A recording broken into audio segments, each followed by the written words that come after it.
Yo, what's up everyone? Welcome back. Jamie here today with Dylan, and we're going to talk about Freddy's Dead, The Final Nightmare, which was released in 1991, 2 years after Dream Child. Before we get started, we just got to talk about, like, they wanted to end the franchise here, New Line, because they wanted new projects. I think they were starting, like, Teenage Turtles and stuff like that in the early 90s. So they wanted to move on from Freddy. But it made a lot of the box office, though, surprisingly, for the last film. Well, obviously, on the last film. I know, but it was and it wasn't. You know? Yeah, true. In the canon, it was. Yeah, like originally they wanted to bring back Alice, and then she would be killed, and her son would like go for revenge. And I think that would be the same guy who's in this film. That would be his son. But obviously, that's not part of this story. That's what they wanted to do. Yeah, but I think ideas of that script are in here because I was mentioning when we watched it last night how he seems to have Dream Master powers. So it would make sense if Alice died and gave it to her. Gave it to her son or whatever. Like he would be Alice's son, and they'll bring like characters from Part 3 inside the dreams to help him. And also Peter Jackson wrote a screenplay where teenagers would go into the dream world and bully Freddy. It's so weird, that idea. But yeah, it starts with, you know what film you're in for is it starts with like a quote from someone and it goes, "Welcome to prime time, bitch, Freddy Krueger." But this movie is just like balls to the walls. Fucking, let's just have fun. Yeah, you can tell they had fun with it. It's got like a humour to it, hasn't it? Like obviously it's cheesy, but I mean at this point, you know, why not? Very meta though. Oh yeah, it's definitely, yeah. Like I think they realised how much they bombed with Dream Child. Last chance, let's just fucking throw everything. And the concepts are cool. Like we got 10 years later in Springwood, all the kids are gone, aren't they? Like, yeah, which is a cool concept. I do like. Yeah, and like it explains that Freddy can't leave Springwood for some reason. I guess. Like I'm guessing maybe he's trapped where he died. I guess, you know. Yeah, I guess like his soul can only like go to a certain perimeter. That perimeter is Springwood. Yeah, because we see in a bit, there's like a barrier in there where the line is where Springwood ends or whatever. Yeah. The guy in the airplane, like we said, his name's literally John Doe, so we'll just call him Guy or John. I don't know, whatever you want to call him. Yeah. I gotta say, this guy, I don't think he's really. I checked his IMDb, he's not really done anything, so I'm guessing because he wasn't really a good actor, was he? Like some of the lines he delivers. Barely any of these people, apart from Robert England. Yeah, true. But he stands out, especially later on we get to it, like one of the lines he says. But yeah, there's a girl who pops up and she's like, "Oh, you're the last," and I guess that's the last of the Elm Street kids. Yeah, Freddy's fucking with him. Yeah, he gets like. It becomes very cartoony though, very sort of Looney Tunes. Yeah, he does definitely. I love it. He flies him on the airplane, doesn't he? And then he goes into his house or something. And then we see Freddy on the broom, don't we? And it's like an homage to the scene in Wizard of Oz. Yeah. Which kind of makes sense because he's trying to get him to go to another place. Like I said, he pushes him out of Springwood, doesn't he? Like we see like the sign saying "Welcome to Springwood" or whatever. And he like pushes him. He says, "Go and fetch," because we don't know what we assume he wants more victims, but he really wants his daughter to come back. From there, we get it's the youth center in it where all most of the characters are. And we get introduced to Maggie, who's like the worker there. Spoiler alert: is Freddy's daughter, which we'll learn later on. She wasn't a terrible actress. I liked her. I thought it was alright. Yeah, she was fine. Yeah, not bad. We get introduced to the characters. We got like the deaf guy, aren't we? His name's Carlos, I think. I remember like tuning them with Carlos, and I think her name was Tracy. Yeah, I think it was Tracy. Yeah, she has father issues, doesn't she? And she's like always fighting with the punch bag and stuff. And then we got the guy who plays video games, basically. Yeah. And this feels like a rehash of Part 3 in a way. Because we got the doctor, aren't we? Who's like dream, like, and all that and stuff. And like we mentioned, that guy's got the power to go into dreams. We don't know how he got that. She does it through meditation, which they explained, don't they? Yeah, but he explained that he was teaching her. That's how he does it. Oh yeah, but I mean the John Doe guy, like, how does he have it? Freddy's fucking victim, so maybe he's able to use it. I don't know. And the John Doe gets still picked better up. Than Dream Child. Still better than Dream Child. He gets picked up and taken to the youth centre. And she's like, "Where are you from?" And he goes, "I don't know." No. It seems like he kept getting asked that in other scenes, and they cut them out, and then he does this big moment. Like the script was supposed to be like, "I don't know," like, you know, confused, but like you said, they kept doing it over and over, so he just got pissed off, and he ended up using that take where he's just shouting because he just goes from 0 to 100. It's what the fuck. Yeah, it's not like he's doing like a Nicolas Cage or like a bad actor doing something. It's just bad acting. Maggie wants to take him to Springwood to trigger his memory or something. Yeah, because she finds the newsletters cut.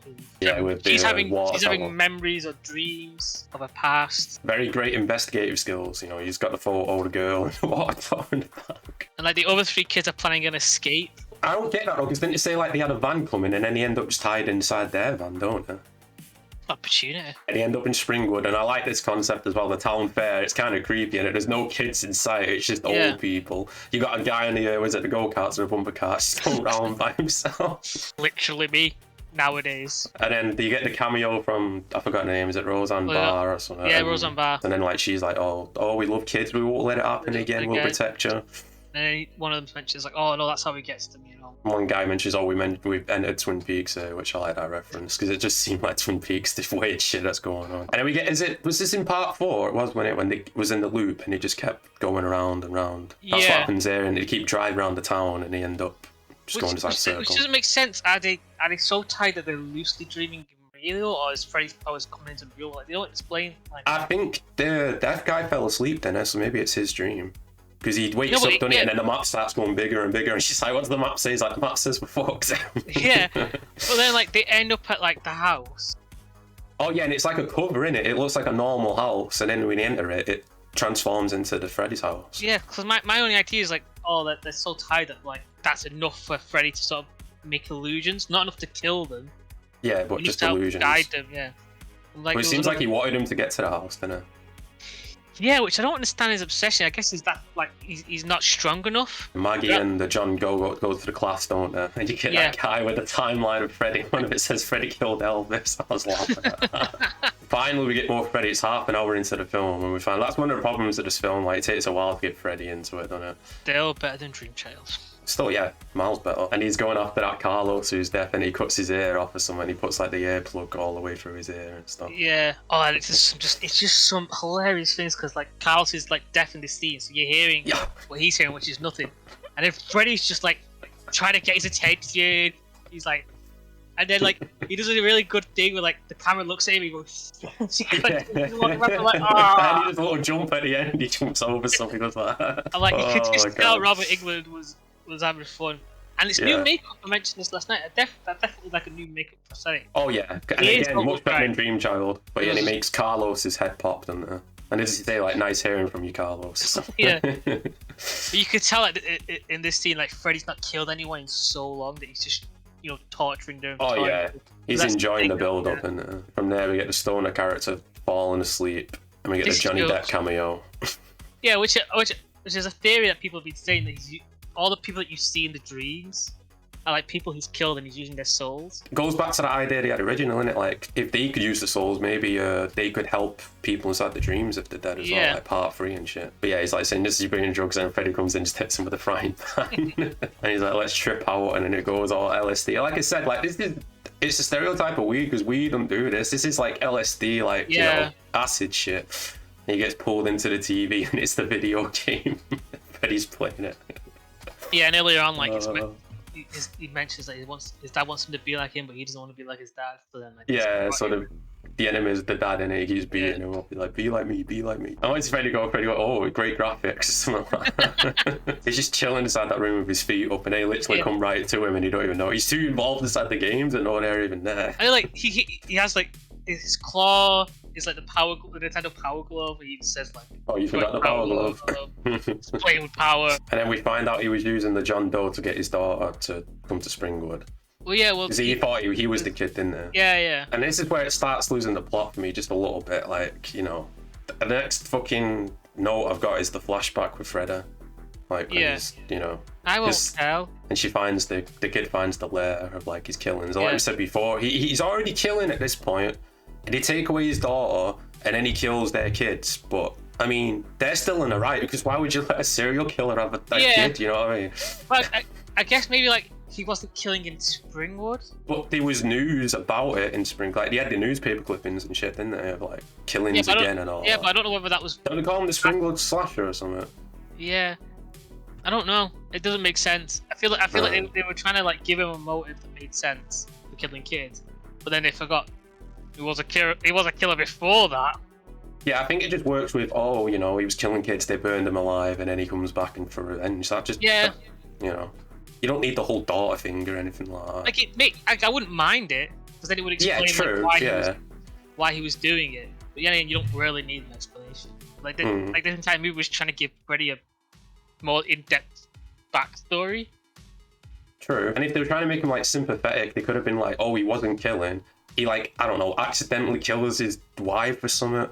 Yeah. And then they take away the kid, and then he's like, all right. Then he starts killing. Like, I don't know. I think like the scene where like, he kills the hamster or whatever should have been something he did accidentally. Yeah, but instead he's got a fucking hammer inside the where did he get the hammer from? Like, I'm assuming this isn't a real memory. It's just Freddy fucking with people. Oh yeah, true. But don't you mention it later on? Like, oh, he took the piss out of me in class and stuff. Yeah, yeah. Like, I'll look at who my stepdad or whatever was. The girl in it, she's like fighting. It's kind of creepy. This, the dad comes over. He's like, oh, you know, and she fights back against him, which is good. It's good to see her take control and stuff. And then, well, and we forgot that like the doctor is like this dream demons like. Oh yeah, It's the like dream pain, demons, yeah, which come back into play when we see the deal. What you also, did we mention that this movie was shot in 3D? Because you know a lot of things. Oh yeah. I mean, they literally come up later on. We nearly at the introduction where she puts the fucking glasses on. And he gives that line. What does he say? Sticks and stones may break my bones, but you can never kill me. And also, before the doctor wakes up, he starts cutting off his fingers and he lists like the ways they killed him. And he's like, oh, they tried burying him, they tried burning him, they tried using holy water and all. Yeah, the burying and holy water were the same fucking time, bro. Was it two separate things? He just mentions the dream demons gave him the job in it.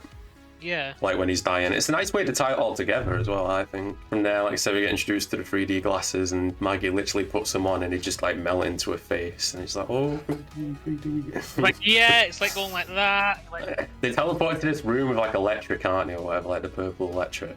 Yeah. And then she starts going into the flashbacks, doesn't she? And we get Alice Cooper as his dad coming downstairs, like whipping him and shit. Because I think she's now in Freddy's dream world. Like, yeah, that would make sense. Yeah, because she goes from one event to the other, doesn't she? Yeah. And we go to the night that they burned him alive, and like we said, the dream demons appear and give him the power. Which I do like it. I do like it. It makes sense in a way. They decide to drag him into the real world like we've seen before to make him human. Yeah. And when she finds him, it's just Robert Englund in it without the makeup. This was. Well, no. Then again, it did happen in the first one. Like he wasn't literally where he would have been. Like he wasn't on top of Nancy when she came back. So maybe he doesn't come back where like, he just gets flung somewhere nearby. I don't know why he's just Robert Englund like not burnt in this one when he was burnt the first time. I don't get that. Yeah, I don't get it either because it's not like she went to the night he died and pulled him out from there, is it? Wait. So he's Robert Englund by himself, like without the makeup in it. Yeah. And then does he just transform back into? Oh, he's got a glove behind his hand, hasn't he? Or yeah. No, I'm talking about when Nancy brought him out, he was burnt. Oh yeah, he was burnt. Yeah, but I mean in this bit, he's normal, isn't he? Yeah, he's normal. Yeah, that's what I'm saying. But then he turns back into the burnt bit, doesn't he? No. No, he does because when they've got him tied up, like start throwing all the weapons at him, he's burnt again. No, he's not. He is. He is burnt. He is. No, I don't think he is. All right. Okay. Well, yeah. They fight over the glove, don't they? Which I guess is the power or whatever. And what is it? A pipe bomb or something? Yeah, because they mentioned that earlier on. Because like, the police don't come and gather all these weapons. All these kids have been making and hiding. You're like, what the fuck? A pipe bomb? You telling me the FBI aren't rolling up here and going, where did this kid learn to make pipe bombs? Yeah, they blow Freddy up, and then like it cuts to her, and she's like, "Oh yeah, Freddy's dead." We get the end credit scene with clips from all the films, which is good. It's Iggy Pop playing the song as well. I didn't know it was. I searched it up, but it was a good song. He's like, "You really think Freddy's dead?" and all that. And then it cuts to the end. I had no idea this even existed. R.I.P. Freddy at the very end. Holy shit! Oh shit! Oh shit! Just want Freddy back. You can tell, like we said, he was having fun with this film, man. Yeah, like they do. It really was. It must have been made by a labor of love by someone. Like, yeah, it was the girl, the woman, I've got her name, but she was producer in all the films, and then for this one they decided to let her direct, so this is her direct. Oh, that's good. Overall rating, what are you gonna give Freddy's Dead? Gonna give it a 7. I'll probably go with 7 as well. Yeah.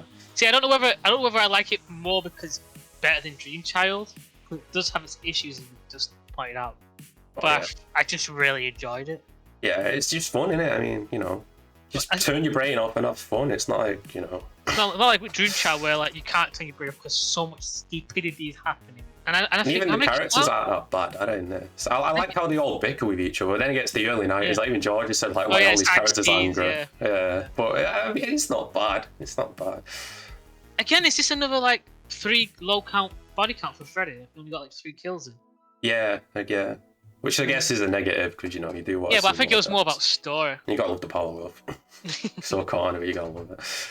But yeah, next week we're gonna be talking about Wes Craven's New Nightmare. Make sure you like and subscribe and check out Dylan's social links down below. Until next time, peace out in a bit.